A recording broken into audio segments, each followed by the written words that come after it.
يعني بتصدق يا عم كل يوم بالليل عم ننام بردانين وجوعانين.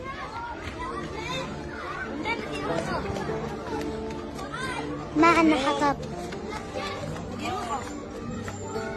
أنا بابا شهيد، قبل ما يموت كان عنا على طول حطب، كان يدفينا على طول، كنا دفيانين على زمان بابا. بس هلا